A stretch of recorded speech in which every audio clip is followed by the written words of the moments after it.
Thanks for tuning in for this essential RC update on the Blade Inductrix FPV. It's been out for a number of weeks now. We've been having a huge amount of fun with it, and it's definitely been a massive success for Horizon Hobby.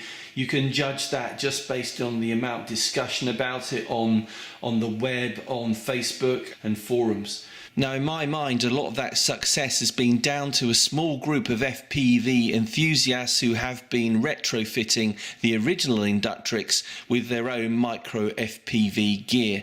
And Blade have obviously seen this and decided to adopt the idea and come out with their own Inductrix FPV. A lot of these FPV enthusiasts hang out on a Facebook group called Tiny Whoop Micro FPV Pilots. It's a great group to join up if you're interested in learning how to fly micro FPV or get advice on how to repair or enhance your Inductrix FPV, or even to find out about other products and accessories or other micro FPV enabled quads. Now, I've been flying mine around the office to the great amusement of my co-workers, and it's a great thing to get out and play with at lunchtime and whiz around the office. But let's have a look through some of the additional things you can do to the Inductrix FPV or other accessories that you can get that make it a better flyer. So number one is that in the first 1 or 2 weeks, some owners were finding that they had very short flight durations of about 1.5 to 2 minutes, sometimes less than that. I personally didn't have that. I was flying for 4.5 to 5 minutes without too much problem on my 1cell 210 packs. But those who were flying for a short time found that the low voltage cutoff was kicking in and very early, still leaving a lot of capacity left in the packs. And by changing the connectors to one of the other suitable micro battery connectors that you can get, including micro Deans, for example, that we're showing here, by retrofitting those to the LiPo packs and replacing the pigtails on the main board in the Inductrix FPV, then they got much better flight duration. So for item number 2 on the list, what this owner decided to do was take off a bit of weight, which would obviously increase flight duration as well. You lose some of the looks, you lose some of the protection on the FPV camera, but I guess if you're not so worried about looks and you want longer flight times, then this is one way to go about it. So for number 3, let's talk about how to fix a broken Inductrix FPV frame. And let's face it, you will break it. You're going to be bumping into things and occasionally crashing in a big way. So the weakest point on the frame will break, and that tends to be one of the 3 struts that holds each of the 4 motors in place. That tends to break first. So I've tried all different types of glue and nothing seems to work.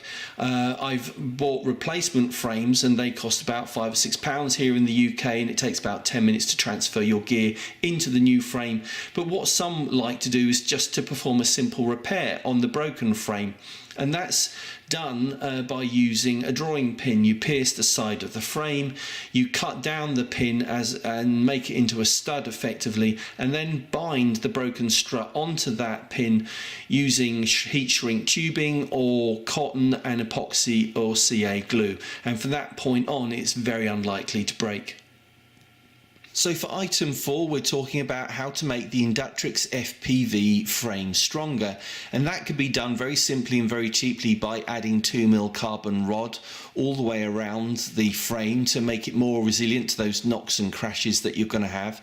Or you could invest in one of 2 carbon fibre frame stiffeners that are on the market. The first is the McCune Design Inductrix carbon fibre frame stiffener from amainhobbies.com in the US. Or there's also the carbon cross frame stiffener from dronejunkie.co.uk, and applying both of these for very little weight gain can make the frame a lot more resilient.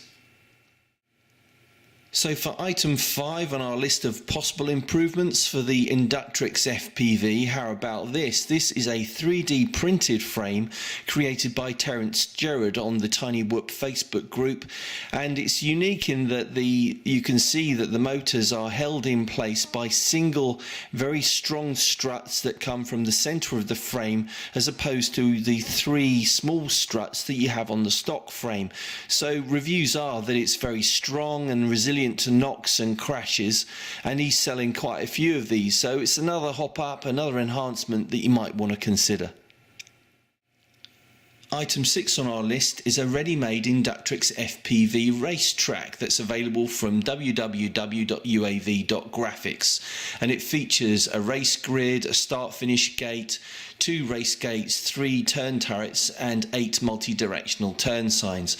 So you put this together and you've got a complete FPV racetrack ready for you and other FPV pilots to scream around and have a lot of fun. For item 7 on the list, how about changing the colour of your Inductrix FPV by using one of the colours in the Plastidip range? It'll certainly make you stand out from all the other racers whizzing around the track, but remember to take all the components off your frame before you spray it.